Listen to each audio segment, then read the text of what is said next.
Hello everyone and welcome to this week's session of Meet the Employer.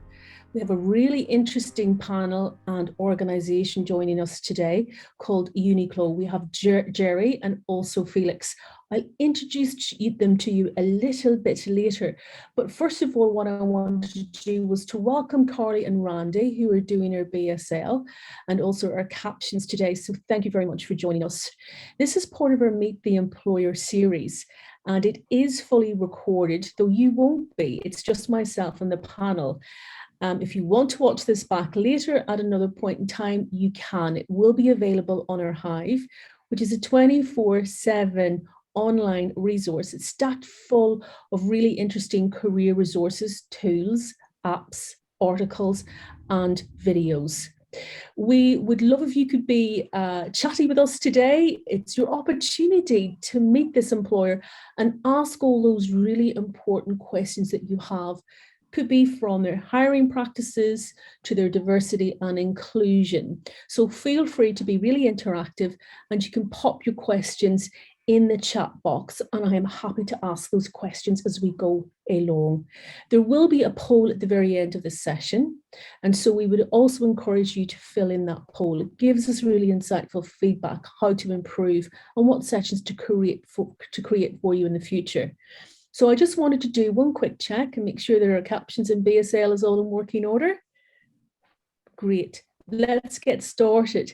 So without further ado, I would like to introduce you to the fabulous Jerry and Felix from UNIQLO. Thank you very much for joining us today. We really appreciate your time. What I'd like to do is if you could just introduce yourselves, your role, and why it's important to be at this Meet the Employer session today. Jerry.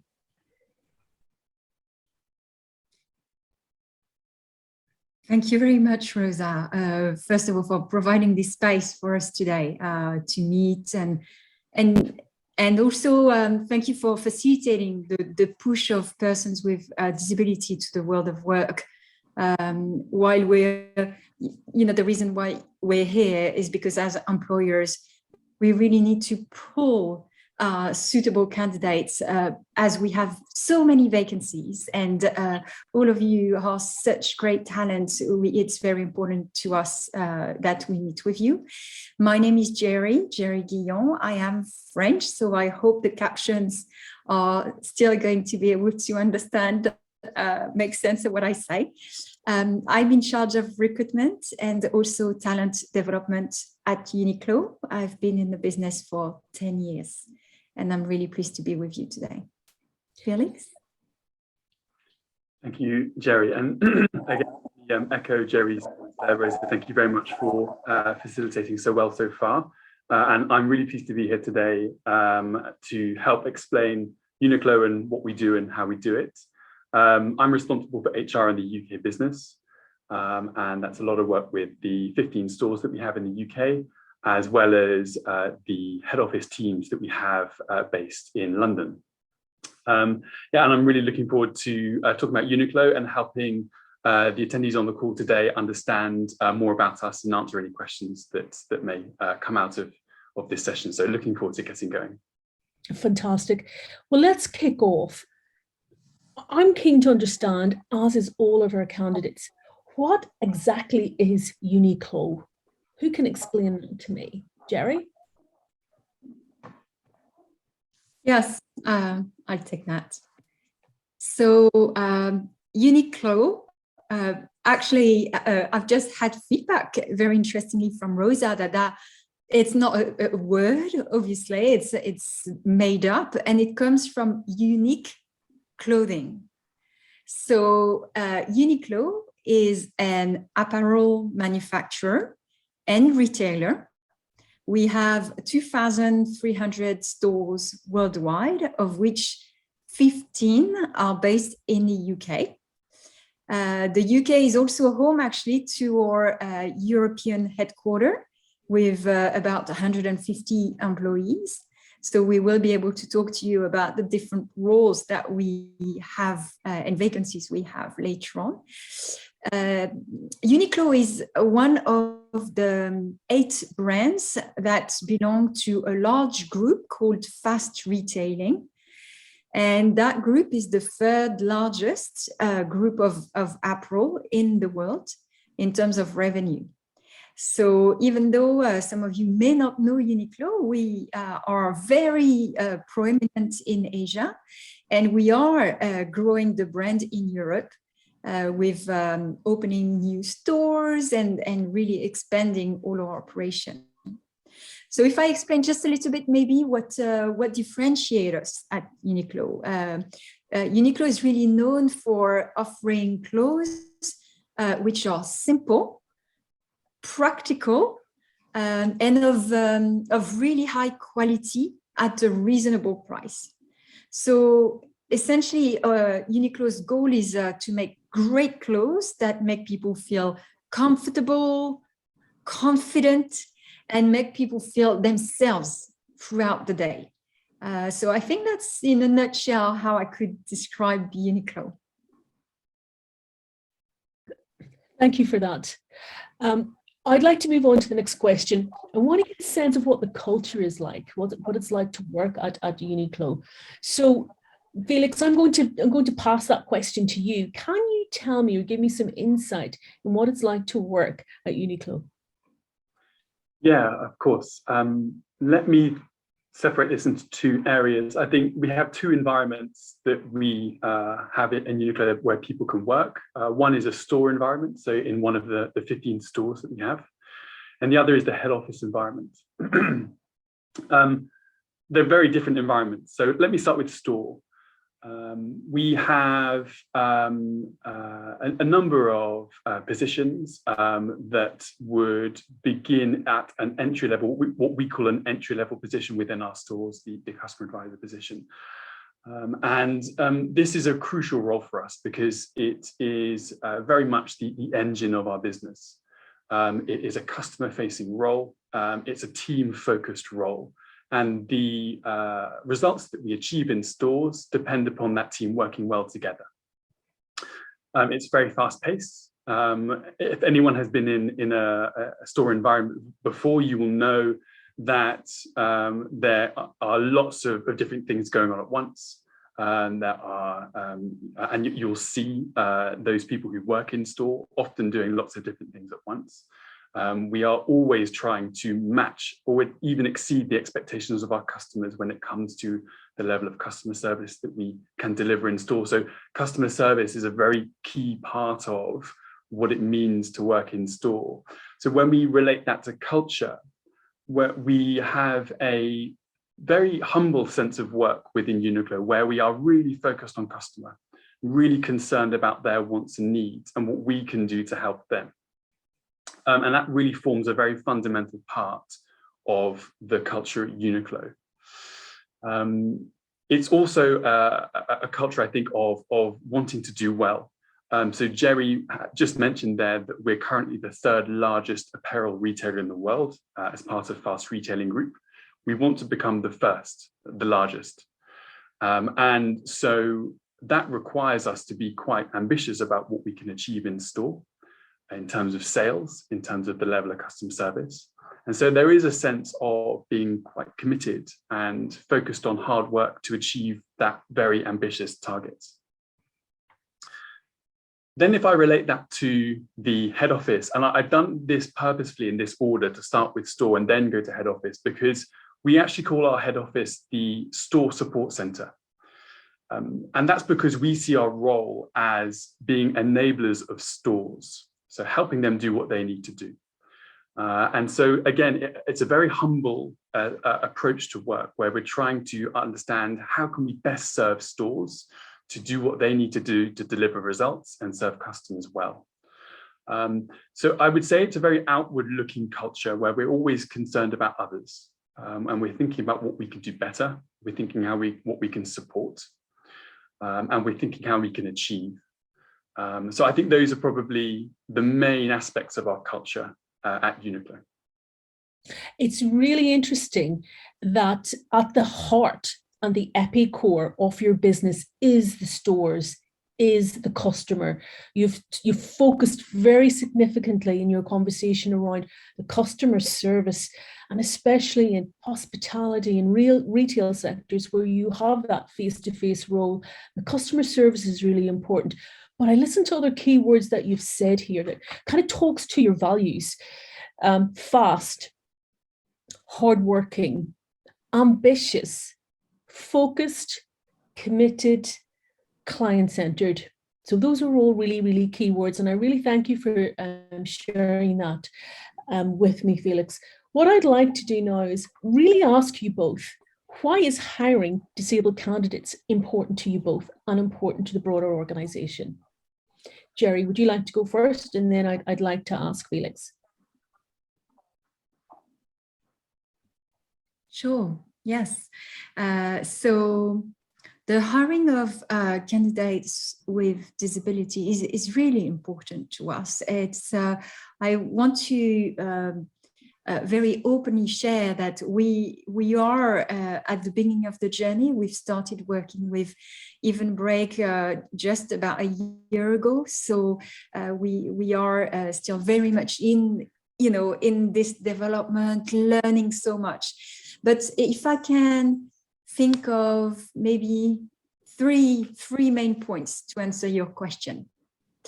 The first one has to do with our products. So, you heard Felix talk about the customer and that sense of hospitality. Maybe what I haven't said at the beginning about UNIQLO is that we are originally a Japanese business. And so for people who may know of Japan or have gone to Japan even, the importance of know-how, of mastery.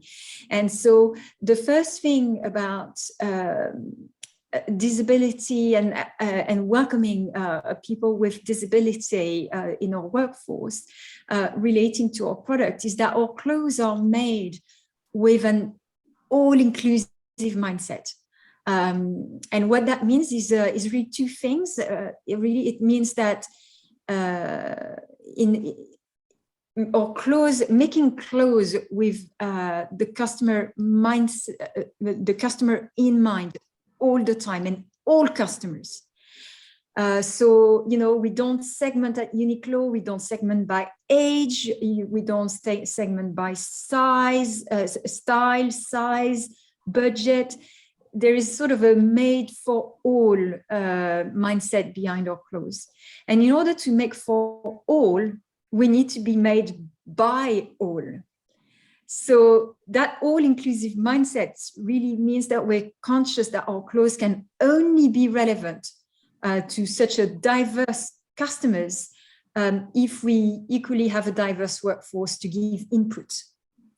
And so it's really essential that our employees in stores and we're going to say office, but really store support center are the accurate mirror of diversity that can be found in society. Otherwise, we cannot design the right clothes. So that would be the first aspect, I think, of why it's important for us to have candidates and to have employees within our workforce with disability. The second thing I can think of is about really attracting talent to our open vacancies. I think you will hear a lot of employers at the moment talk about the fact that since Brexit, businesses in the UK have faced probably unprecedented challenges in filling vacancies. And we want to ensure that we make ourselves visible to you and to all job seekers. And so actually Felix last week worked with Centrepoint to hire people who do not have permanent home address. We work with partners of the UNHCR to give opportunities for people who have fled their countries. And we anticipate that we're going to get even busier on that front. And of course, working with you is really important because we know that a lot of people are, you're an untapped pool of talent. So that's very important to us for our business future success, to have all our roles filled with the best talent. So that's the second point. The third point, if I may, sorry, it's a little bit of a long answer. But what comes to mind is about making the business really a force for good in society. So businesses have really the privilege to exist because of the repeat trust we receive from our customers. And therefore, it's really a duty and normal in our mind to be good neighbors. So we always, when we consider what we do in the business, we always say, are we a good neighbor in our communities? In all of these communities who welcome us and support us. So being a good neighbor is also about helping the community in whatever way we can to enjoy more joy and happiness and prosperity. So making sure that persons with disability have that dignified access to work is clearly a part of being a good neighbor. That's as simple as that. So sorry, it was a bit of a long answer. No, it's lovely. It's very refreshing because you're talking about diversity. And it seems to me as though you are an employer that talks the walk and walks the talk. Your diversity is pervasive. It's within your employer brand, and it's also in your clothing brand. So it just syncs so beautifully. And it's really lovely and refreshing to hear you talk about goodwill and taking care of one another. We certainly find that when we're dealing with our disabled candidates, values that they hold are really important, that they are the same values that they can find in their employer. So they really are looking for that value match as well as that sort of talent match as well. Felix, I want to ask you the same question. Why is hiring disabled candidates important for you? You work in HR, you know all about attracting, retaining talent. You must have worked with many different types of and hired many candidates at different levels, at different abilities. Talk to us and give us some insight from a HR practitioner's perspective on why this is important. Yeah, of course. I think it's quite simple, really. I've been with UNIQLO for nearly 4 years, and I've done a lot of recruitment in that time. And what I reflect on over that time is that talent comes from many different areas. And it is up to us as a responsible employer to really seek out those areas and really ensure that we are doing a proper search for talent, and not just maybe use traditional methods of putting up a job advert online and hoping that the right people apply. Sometimes we need to make different approaches and in order to find really talented people, not just to come to UNIQLO for a job, but to come and join us for a career. And there is a big difference there.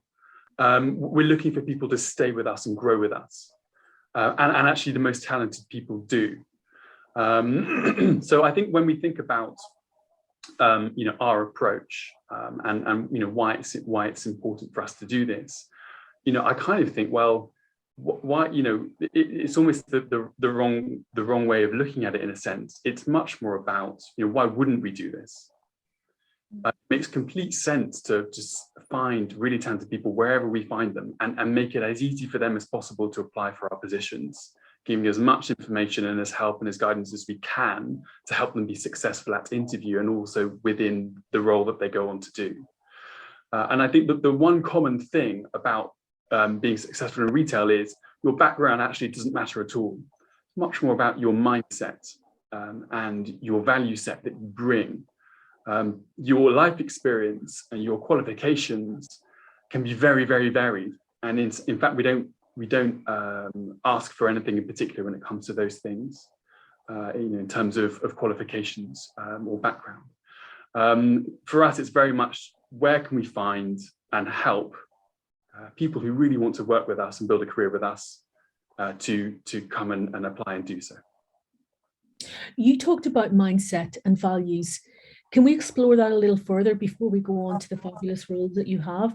Talk to us a little bit more about your core values and the sort of mindset that you're seeking. Yeah, of course. Well, I think when it comes to the mindset, I touched on this slightly in my first answer, which is we're looking for people who really want to be a part of the team. We want people who are focused on their growth and learning. There is a lot to learn when you join UNIQLO. We do retail in a very specific way, and we have a team of people around us to help with the learning of procedures and processes and how we do retail on the shop floor, as well as in our head office roles. But the requirement from us is that we need you to want to learn and to really want to soak up that knowledge and information, and to then practice that to the best of your ability. So that sense of learning is important, and it goes throughout anyone's career in UNIQLO, not just the first role. I think this sense of wanting to help others, we have this, I guess you'd call it an approach, this sort of servant leader approach, which is trying to understand how we can best serve those around us. And I think that's quite specific to Japanese business and Japanese culture. And it's really well practiced in fast retailing around the world, not just those stores and business and head office positions in Japan.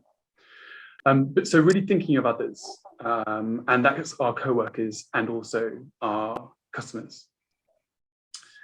In terms of values, I think it is related to those things.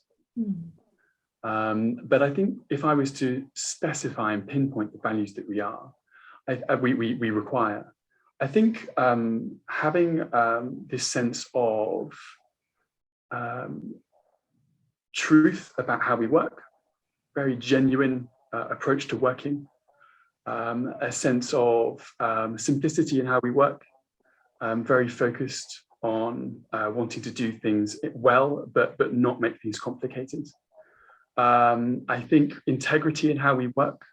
We genuinely want to do well by our customers and also the societies in which we work. And I think if someone relates to those sets of values, then I think it would suggest that they'd find UNIQLO a good fit for them to come and work with us. Thank you for sharing that. I'd like to ask you both about the sort of roles that you have. One might assume, oh, it's retail, it's clothing, it's, the store roles, etc. But I know that you're a business, so you will have many roles. Can you discuss and share with us the diversity of roles that you do have and the sorts of opportunities that you have currently available? Yeah, so if you want, Felix, I can take this one. We've got three categories of roles. We have, of course, the office roles. We've got the store roles with the sales associates in the stores. And also we have a graduate scheme. So maybe some of the members watching are, recent graduates or about to graduate. So we do have a very active graduate scheme. So in no particular order, let me start with maybe the office-based. We have currently, actually, what I can think of is that we have roles in HR, in e-commerce. So in e-commerce, it could be a web designer, digital marketing, all sorts of roles in e-commerce. We have marketing roles. We've got merchandising. So all the buying of the clothes and then dispatching them, all the collection to the stores. So sort of that inventory control, finance, of course, legal. So pretty much every aspect that makes any businesses, really. So it's very varied. And so in total, right now, today, I think I've got about 16 positions open at the office in London. And let me say this now, actually, we do have hybrid working, and of course we allow people to work from home. Because we are so people-centric and we love meeting each other, we love people to come to the office, but we really want to accommodate where need be. So that's the office roles. Then our graduate scheme is one by which we welcome anyone. And just like Felix said, any backgrounds, but here we require people to have a bachelor or a master to join us to learn to become a leader of store operations. So we've got a very structured program where, and some people take 1 year to complete it. Some people need more time to really achieve sort of that store manager level. But the goal is to take you there, to being the store manager. And so any given time, I approximately have about 10 positions open for graduates to complete this program. And then finally, of course, we have always a position for sales associates to be really part of these teams, as Felix was describing. So we've got very dynamic internal promotion system by which our team members have the opportunity to be promoted to more senior level every 3 months. We have rounds of promotions. So people can easily become supervisors of a small team and from there, carry on progressing. We have really very structured and documented evaluation systems. So the goal is for people to exactly know what good looks like. What do I need to be able to accomplish? So they can, measure themselves, evaluate themselves, but also receive constantly some training on the points that they find difficult. So that's the type of roles we have. And let me add one thing, just so that it's clear for everyone. You don't have to be a fashionista. You don't have to be in the latest fashion, because actually UNIQLO, we love basic, simple. We're not in the trends. We're here to provide very simple, practical, what we call practical beauty. We love offering these clothes that are sort of a blank canvas for you to be yourself, and you are beautiful. Not, the clothes should be here as just the wrapping of your present. We like that very much. We'd have to check out your clothing site, I think, after this very much. It's really interesting that you talked about hybrid working. One of the things that we are hearing from your candidates is flexible working. The option to either go physically into a store, and for some of those that may or may not be possible, it may actually be best for them and it accommodates them better to work from home. And for others, it may be a blend of both, because that socializing is really important to them. So it's lovely to hear about the fact that you offer the hybrid working as well as going into the office or to the store. Is there anything you wanted to add to that, Felix? In terms of the hybrid working, or in terms of people? In terms of your roles and the opportunities that you have at the moment, because you will have lots of insight. You will know there are some roles that are more challenging to fill than others. Share us some insight in terms of, again, your HR perspective in terms of the roles and the opportunities that you have. Well, I think one of the big teams that is growing currently is our customer service team. And that's because we made the decision to bring that in-house, whereas previously we used another company to deliver our customer service to our customers. So we're now growing a team around that particular role. What's interesting is that that's something that I think does have a real need for people with a varied background to come to UNIQLO and to help us deliver.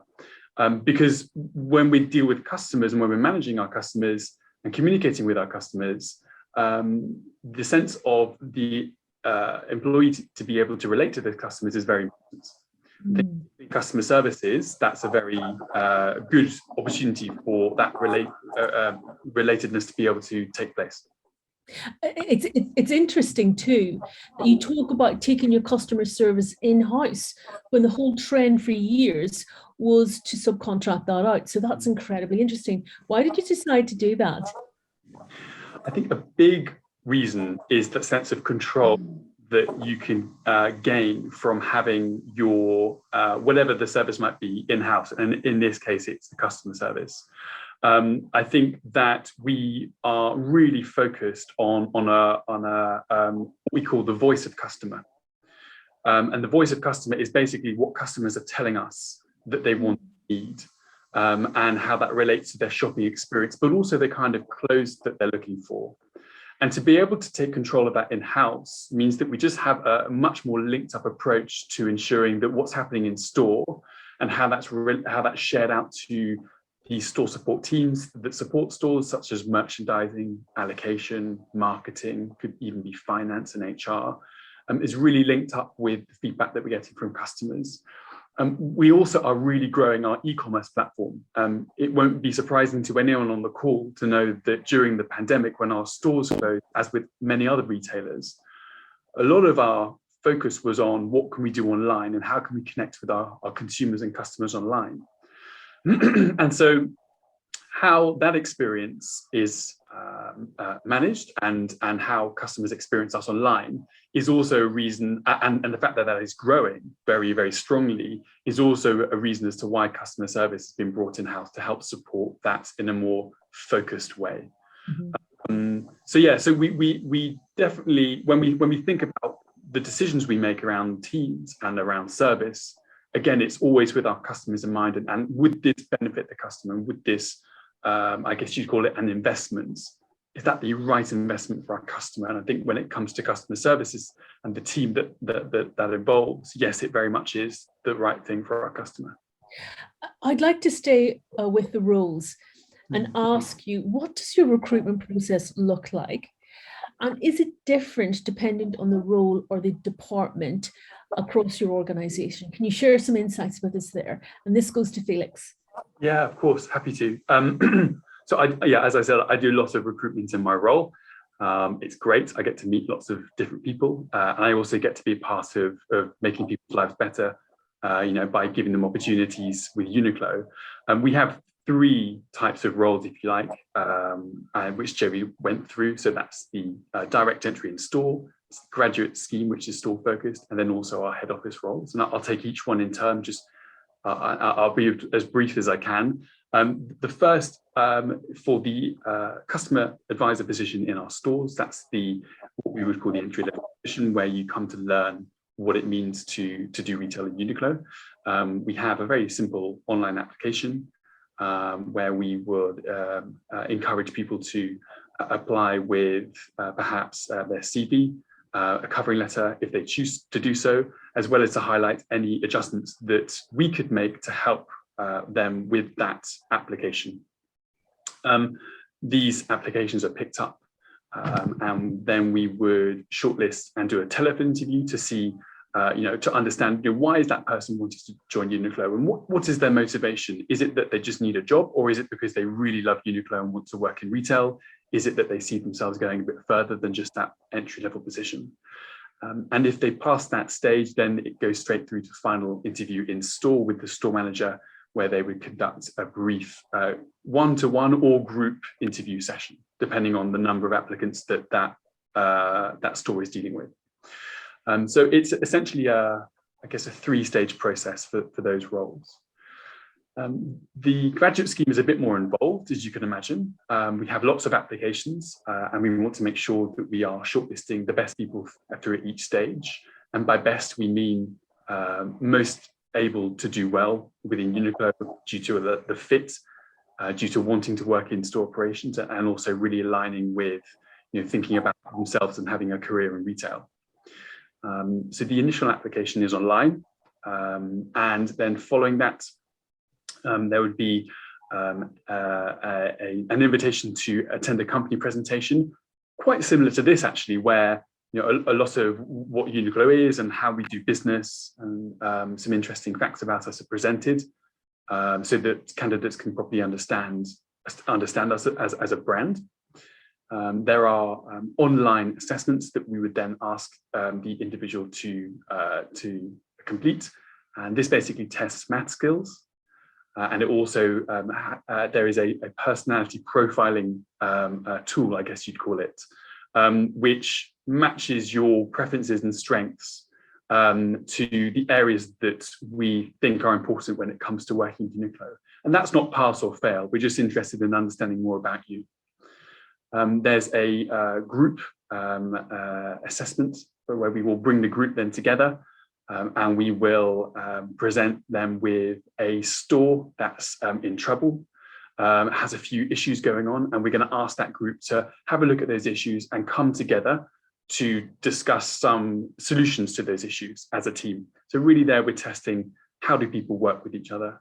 What are their priorities when it comes to how that store should work? What do they think they should fix first and why, and that kind of thing. If people pass that round, then onto the first of 2 interviews. The first interview is with me and an area manager of the UK business. And that's when we begin to ask one-on-one questions, and we're wanting to understand a bit about that person's motivation to want to be part of UNIQLO, their fit for that particular scheme, because we do ask a lot from that scheme. We ask people to get the role of assistant manager within 1 year. I think if you were to join outside of the scheme as a customer advisor, that usually would take about, you'd be doing well to get there in 3 years. So we pack a lot of learning into that 1 year. So we need to make sure that the people that we bring on board are suited to that style of learning and that speed of learning. And then if they pass that first interview, then they'll go through to a store visit and final interview, and that happens on the same day. The store visit is for them to understand a bit about the realities of working in store, speak with a store manager, speak with an existing graduate, so that they can understand the scheme in a bit more detail.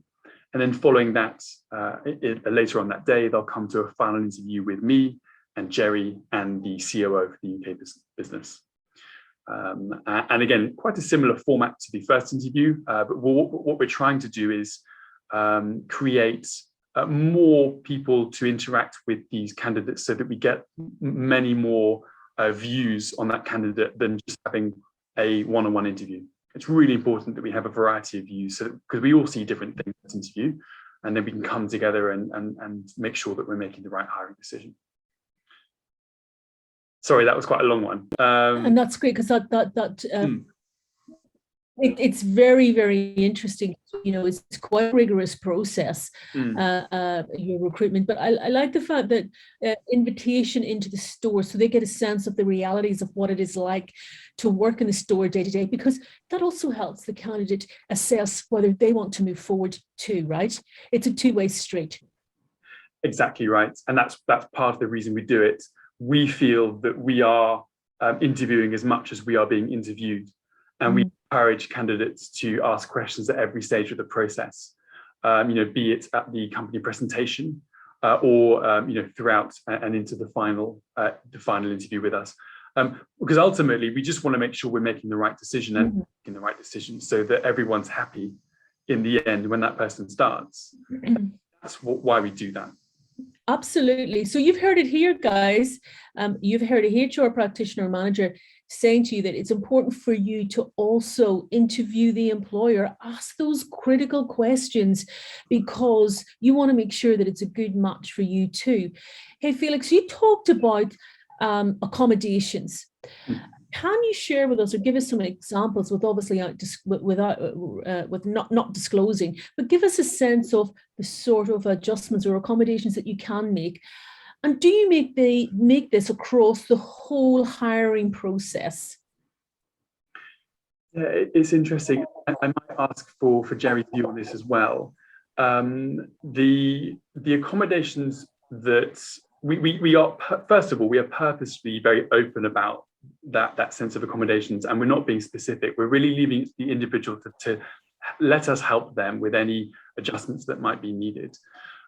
So for example, if they were to have a visual impairment, we would adjust the application process to allow them to apply in the fairest way possible.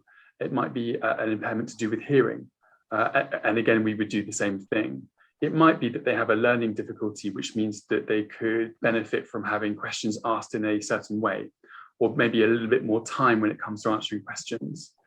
So there are a variety of things that we can do. And it's really down to us to respond to that in a responsible way. And the very fact that we do ask, I think is a very clear sign that we do want to be responsible, and we do want to help as much as we can to make that application as fair as possible. So that's why we do it, and that's an example of some of the things that we can do. Jerry, I don't know if you have anything to add to that.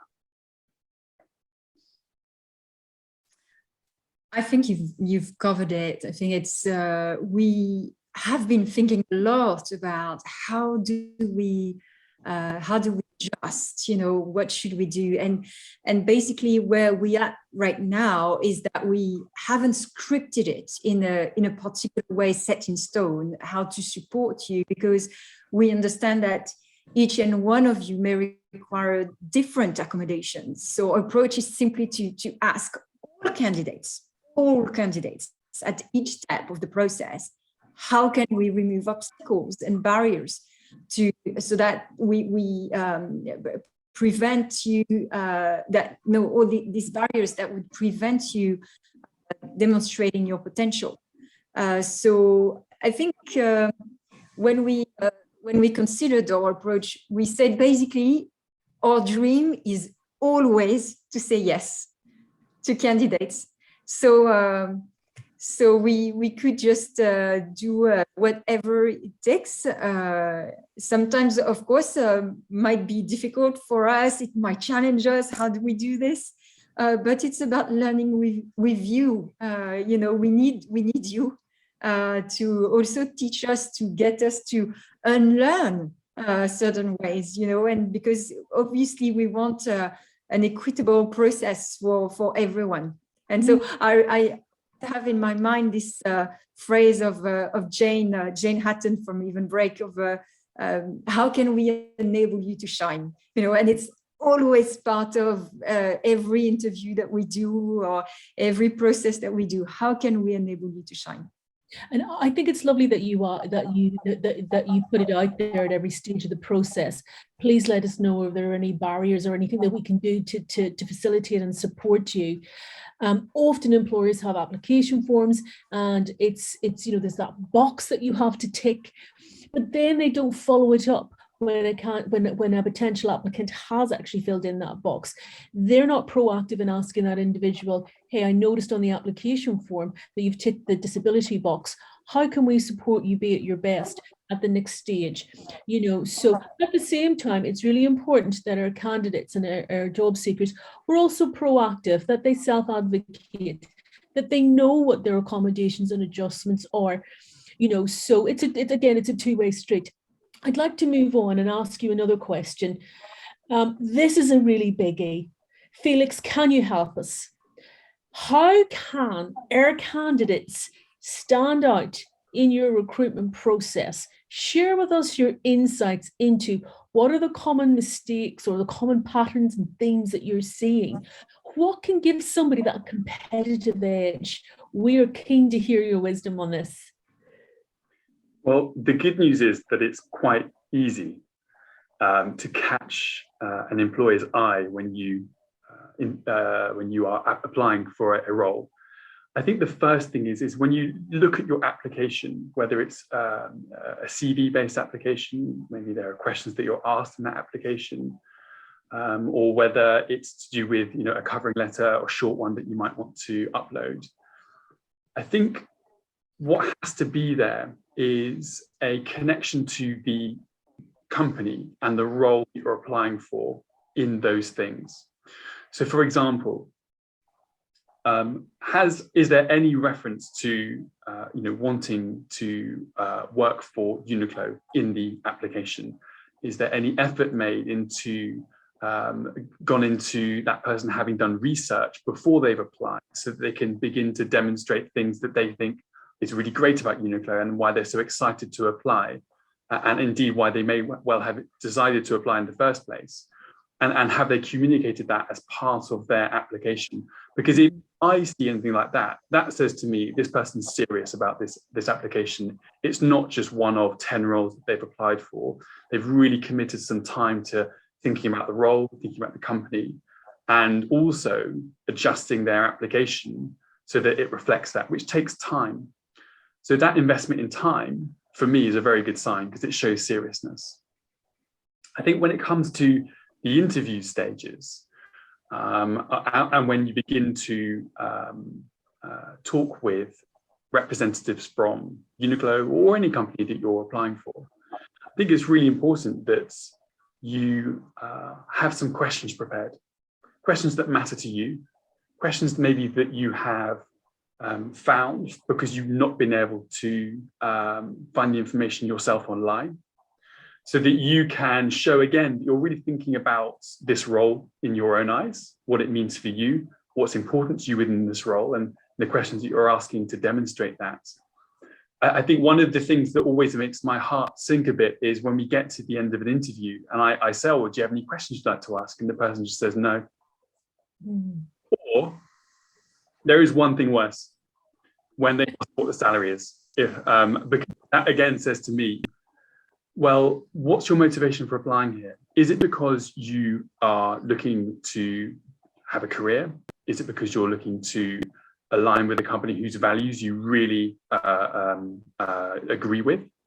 Is it because you love the product? Or is it because you're most concerned about what you're paid? And you can see the difference there. What we're looking for are the people who match those first three things. Of course, money is important. And I'm pleased to be able to say that we are now, we've just done a recent revision of our salary tables to become much more competitive in how we pay. That will be coming online very soon, within this month.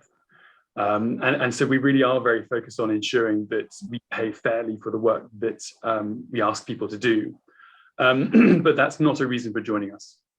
It's really interesting you say that. I was reading an article on LinkedIn that talked about how employers could be a little more transparent about sharing their salaries in the job ad, because it allows the candidate to either at that point of the recruitment stage to either make a decision as to whether they want to move forward. For some people, yes, it's important, but for others, it's important, but so are a lot of other things.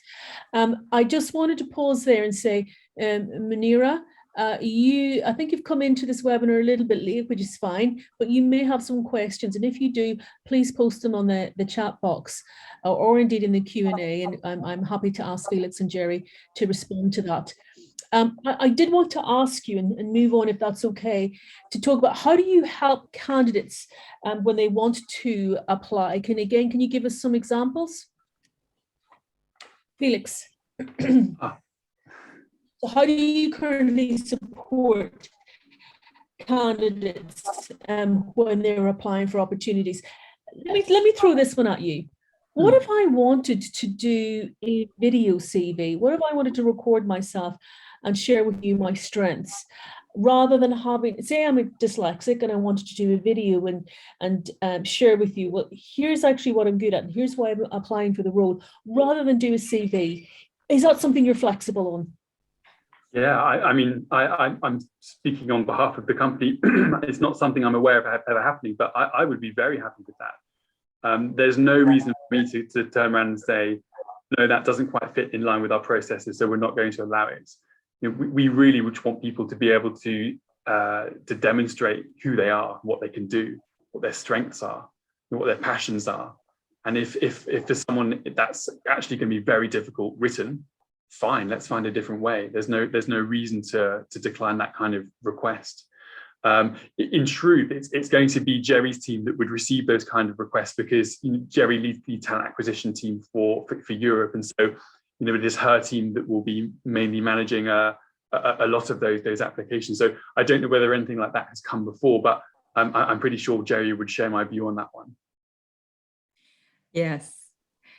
Yes, thank you very much. So it all starts with the system, right? So you would find our adverts on Eventbrite, for example, or on LinkedIn. You click apply, that's going to take you to our candidate platform. And there, until 6 months ago, there was the constraint of the format. It had to be either Word or PDF. You couldn't submit anything else. And so we've worked really hard with our colleagues in Japan to adapt that. And so now multiple formats can be uploaded in the system so that people can just even, send pictures and send whatever they feel is right to represent their talent. And that's interesting because you don't want your technology to be a barrier for candidates applying, right? Technology should be accessible and used in a way to help support diversity and people who want to reach out or apply in accessible ways. Hey, I've got to ask you both about your diversity and inclusion. Can you share with us some ways in which you are becoming more inclusive? Yeah, I can start on that one. I think one of the brilliant things about retail is it's naturally an inclusive environment in that it really encourages applications from people from all walks of life, cultures, backgrounds, nationalities, races, and different levels of education. And so I think naturally retail is quite an inclusive environment. Within UNIQLO specifically, I mean, you only have to walk into our stores to recognize that, the things that I've just described there. And for us, inclusivity covers a lot of areas. And what we want to ensure is that we're always pushing to do better.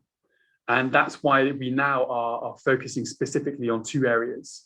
The desire to want to help those with disabilities to come and work for us and what we can do to help that. And the other is to help those with a refugee background to come and work for us.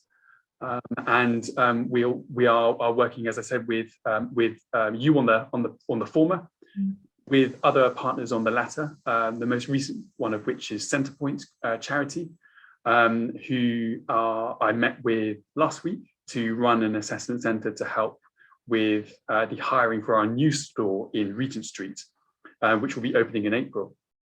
And we were just really keen to work with a partner to help find talent from different areas. I'm delighted to say that we've shortlisted two people with a refugee background for final interview, which will be happening next week. And we made 3 hires from people with a homeless background who started on Monday. And I think it's these kind of things where, it takes just a little bit more effort and a little bit more time to think what the right way to do is. But actually, as soon as we commit ourselves to that, it's no more work. It's just another way of doing hiring we would have otherwise done. And we're much more concerned with, again, as I keep saying, finding talent rather than finding a certain type of person. And so we'll really encourage that from wherever we can find it. That's really, really insightful. Thank you for sharing that. And I'm thinking about these times that we're living in, and with, with the refugees that are coming out of Ukraine, etc. And it's really lovely to hear this story about how you are really, really inclusive and diverse, and you're looking across a broad spectrum of community that's out there. So well done and kudos to you. Jerry, do you want to add anything about how you are becoming more inclusive?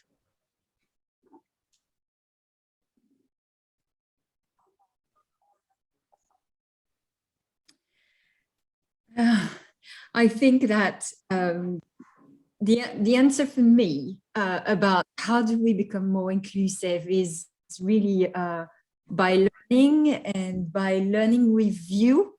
And so really, as I've explained, that the importance of diversity in the making of the best clothes, the diversity and the contribution of everyone towards these processes. And so for us becoming more inclusive will take, it's a long journey. We've got a long journey in front of us. We know that we will get there by stepping forward, one step and another step, so we've got lots of steps and we need guides. We could almost say here, we're a bit blind ourselves. We don't know what we don't know. So we need, and we need you. I think that's how we become more inclusive. By becoming more inclusive, we'll become more inclusive. And I think that's a very positive, virtuous circle.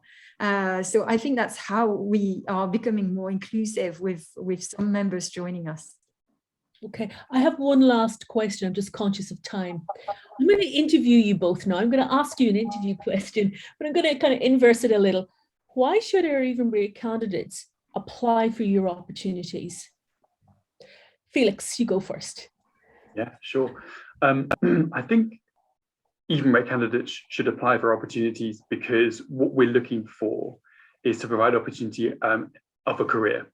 We're not looking for just a short-term fix, the next job. We have very structured development and training within our stores to help people progress.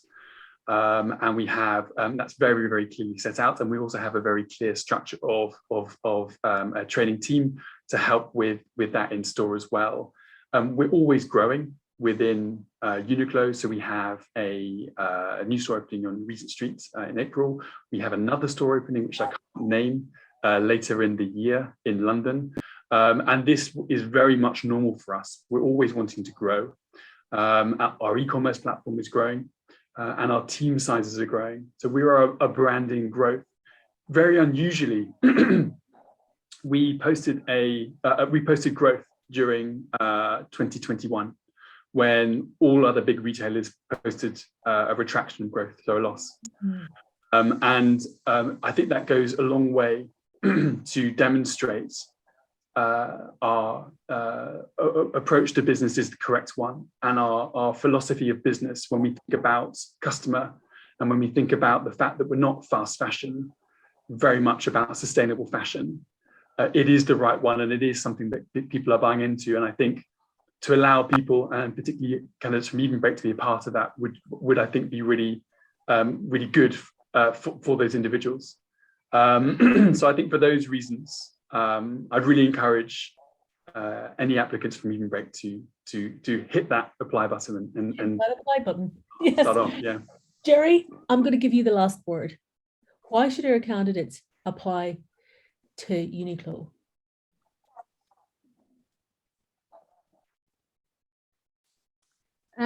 Well, Felix has covered a lot of the points, I think, already.